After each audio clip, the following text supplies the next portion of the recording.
program tonight. But before we let go, I have something to say to the Filipino people.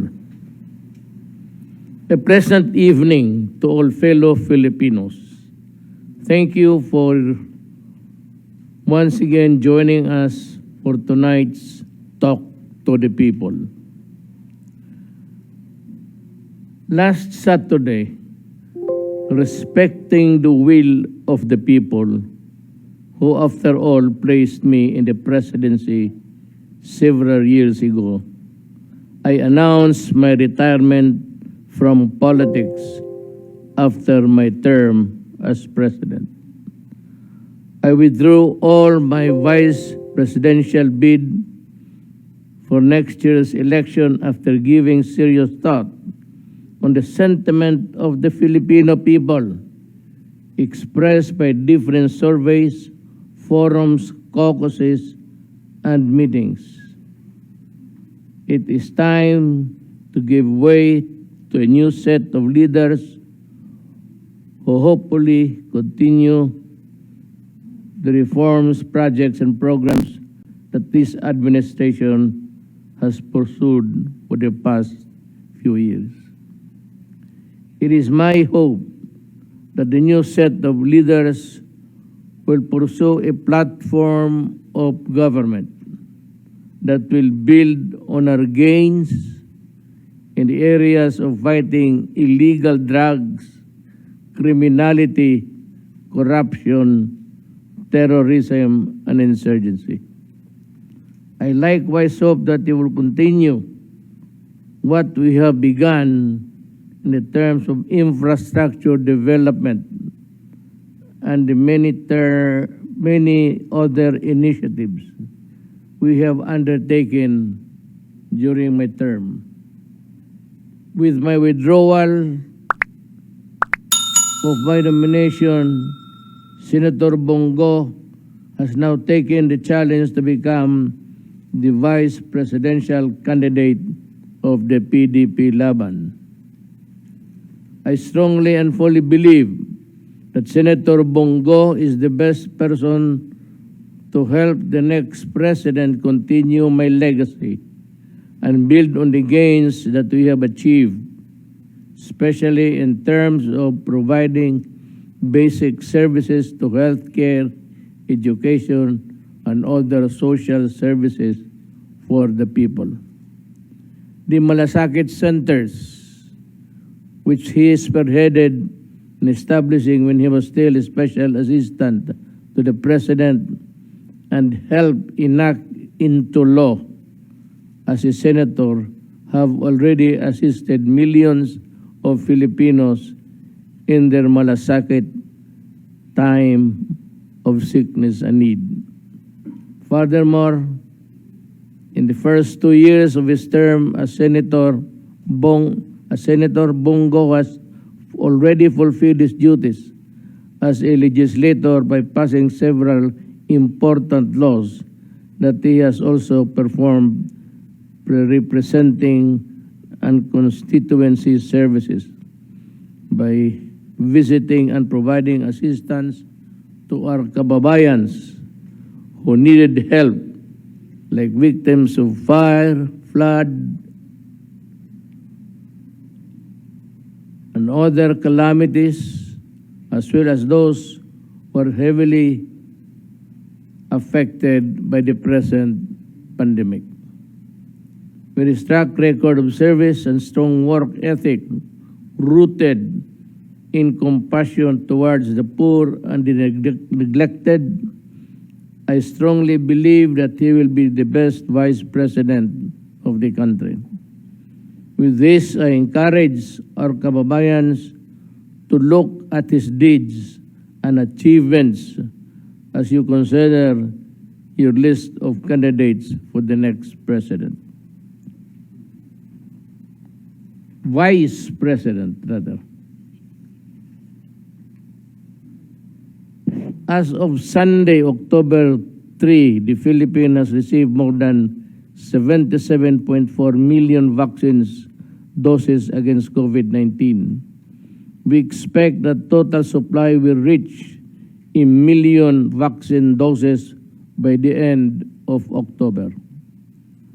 Also, more than 46.2 million doses have been administered to date.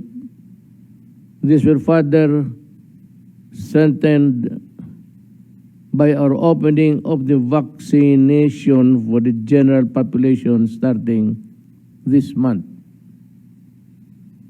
We will begin the inoculation of 12 to 17-year-old children in key pilot cities starting October 15. I now call on all concerned agencies, LGUs, and other partners and stakeholders to work together to make sure that our vaccination program proceeds as quickly and as problem-free as possible. By October this year, we hope that we will be able to fully inoculate 35 of the country's target population, with the end goal of reaching at least 50% by year end. We are also targeting to administer at least 50 million doses by the month's end. For the last quarter, we are confident that we can fully vaccinate more than a majority of our population before Christmas. I therefore again encourage our kababayans to have yourselves vaccinated. I have issued a memorandum. This memorandum because we cannot allow blatant disrespect of resource persons at the ongoing hearings of the Senate Blue Ribbon Committee. Gordon, you are not God and you cannot play God. No.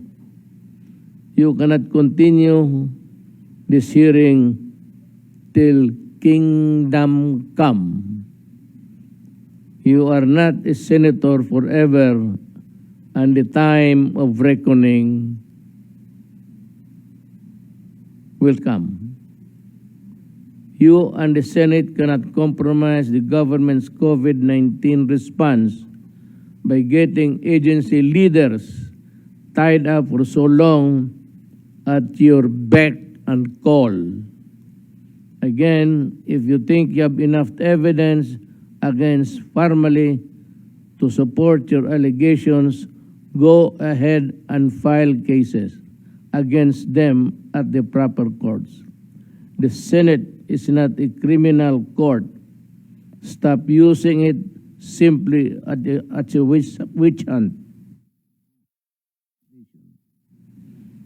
The executive branch of government clearly did its job for immediate pandemic response, and there was no iota of evidence of overpricing or money lost to corruption. Ang ibig sabihin ko ganito, you can really, if you want to do it, hearing even after Christmas or after elections, if you want. Wala kaming piag lang. Kingdom come yan eh. Ang problema yung tao ko lang. Yung formally, I said, gustutin ninyo ng gusto. Tear it, whatever you want to do with that company. Huwag mo lang isali ang mga tao ko. I am not objecting to your kingdom come. Pero huwag yung mga tao na iniasahan ko para magipaglaban sa COVID-19. Kagaya ni Secretary Valdez, kagaya ni Secretary Duque, may halos araw-araw may dumadating na mga bakuna, either donated or bought or went to our hands through other means. Halos nakikita ninyo araw-araw. He has to be there to supervise paano i-divide. Kasi sabi ko, do not be partial to any province or city. Haluin mo yan. Huwag mong ibigay ang isang batch o dalawang batch o lahat ng batch. Ibigay mo doon sa isang probinsya. Kasi yun ang gusto niya. Hindi pwede yan. Hatiin lahat kasi lahat na bakuna, lahat may bisa yan as effective as the others. Actually, they're just the same. It's a matter of perception that one is higher in efficacy. Pero sa totoo lang, nakita mo naman, ang unang dumating dito, Sinovac, ang Sino Farm nandyan, okay naman. Walang side effects, wala lahat, at wala namang yung reinfection, hindi ka talaga you might not be careful. Either hindi ka naghugas, hindi ka nagmask, hindi ka nag-iwas ng distansya, or you might have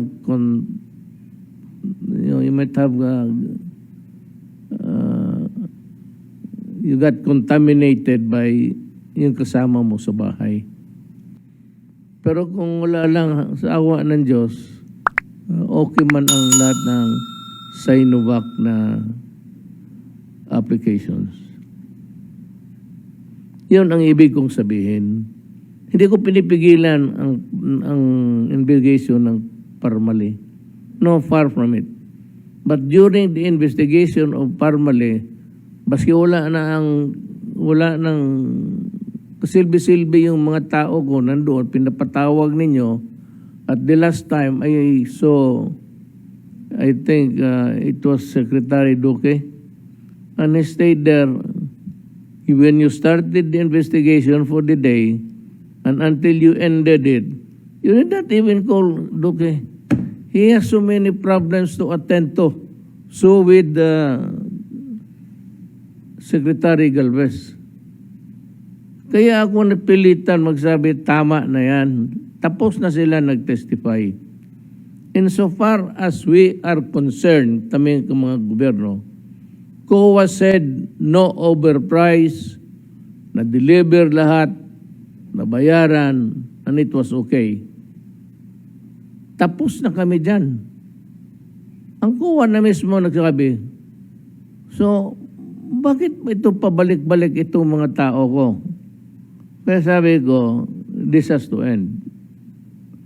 Mahirap yung basta na lang tawagin mo, paupuin man tao doon na parang sino kayo, papahintayin mo. Sabi ko, hindi pwede yan. Hindi, nagkulang kayo ng respeto eh. That's the problem. Nagkulang kayo ng respeto. You can have projections before hearing kung sino yung taong na gusto ninyong tawagan, at you can schedule, maybe after 2 witnesses, you can call Galvez and Duque for something na kailangan ninyong malaman. Pero kung tawagin ninyo, paupuin lang ninyo doon, parang nilalaro lang ninyo kami, nagkulang kayo ng respeto. Hindi para sa akin, para sa executive department ng gobyerno. Yan ang mabuti. Mabuti ang magkaintindihan tayo ngayon na respetuhin ko kayo kung magrespeto kayo sa amin. Pag binastos ninyo ako at ang kabinete ko and all others in the executive department, magbabastosan tayo nito. You cannot be higher than us, nor us higher than you. We are co-equal, co-ordinate, and ko lahat. Huwag ninyong just swagger around as if you are any puta. Sino ba kayo? Masyado namang nilalagay ninyong importante yung sarili ninyo na basta gano'n na lang patawag ninyo ang... Kaya sabi ko, especially in the past, yung mga military sinasigawan ninyo. Yung mga military, you have your own dignity to protect. Do not allow the Senate or any other agency to derogate your being. Hindi madali magsundalo. Ang kapital niyo patay. Matay talaga kayo. Umigira. Ano pa? Ito mo nag-crash ilang sundalo ko. Namatay sa... Pagka tinawag kayo, yung sa promotion, tapos sigaw-sigawan kayo doon, sabihin mo lang, ang sabi ni Duterte, we will not allow ourselves to be humiliated before the nation. Kasi may TV yan. Either you respect us or we do not respect you. And you can stand up and go out of the Senate building. If you are stopped and arrested by the sergeant at arms upon an order of this any senator, just say, well, okay, I will just call, or somebody will call headquarters ko, and that headquarters would call me, and I would go there to get you. Hindi ako magdala ng sundalo, hindi ako magdala ng pulis. Basta pupunta ako doon, pipilitin kong papasukin. Ngayon, kung masaktan ako, ibang istorya na yan. Kung magpipilit ako papasok doon, kayo rin nag-umpisa ng gulo, di. Tignan natin. Tignan natin how powerful you think you are. Maybe it's high time na ilagay kayo doon sa tamang pwesto sa buhay. Ganun lang minsan, nakakalimutan ninyo lalo na si...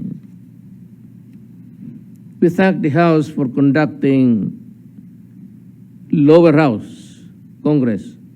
We thank the lower house for conducting a neutral and unbiased hearing, and they have terminated it already. Balita ko may witnesses ang Senate na pumunta naman ng House.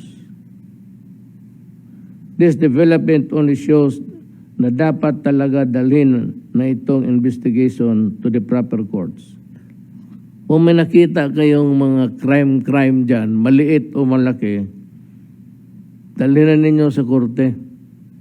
Hindi naman kayo, sabi ko nga, hindi naman kayo investigador.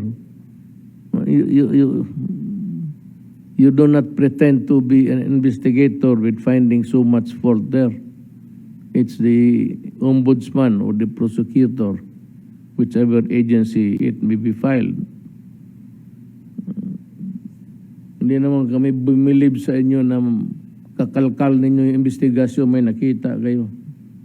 Sabi ko, big or small, if there is, file the case. And that is for the people who are suffering. I am not taking the cultures for them. I'm just saying that they should be treated just like a true Filipino citizen. So kayong mga citizens of the Republic of the Philippines, alam na ninyo kung sino at ano ang mga,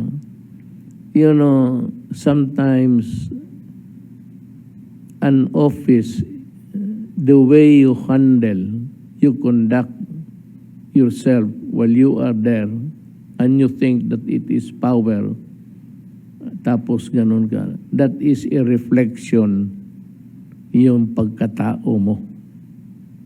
So tignan lang ninyo kung sino yung Pilipino na magsigaw-sigaw sa kapwa Pilipino niya, tapos yung iba, ganun rin. May mga babae, ganun rin kabastos. Yung may inuduro naman dyan sa effective, fictional ball for you.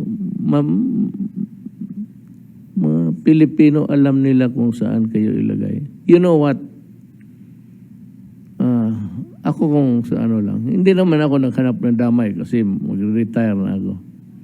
Pero matagal na rin yan sila. Halos kaedad ko yan eh. Magdidiferensya lang kami ng mga 5 years. Ganun. Palitan na ninyo yan. Matagal na yan sila dyan. At napakita na nila ang talent nila. Hanggang dyan lang. Hanggang dyan lang sila. Why don't you get masyadong huwag kayo kumuha yung mga bright, mga brilliant, gano'n. You know what? Maghanap kayo ng kandidato na ordinaryo na Pilipino. Bigyan ninyo ng panahon at ipakita rin niya.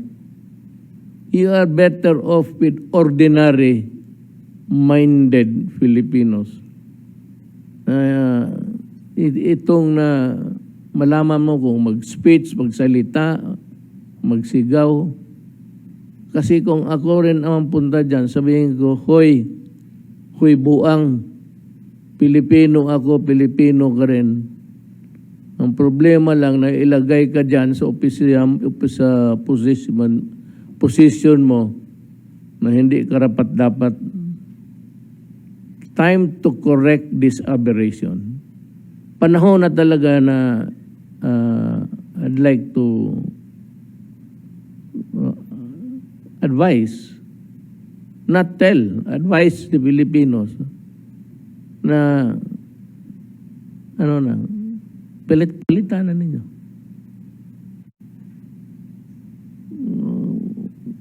Paano? Huwag ninyong iboto. Kung magulo sila, may pulis,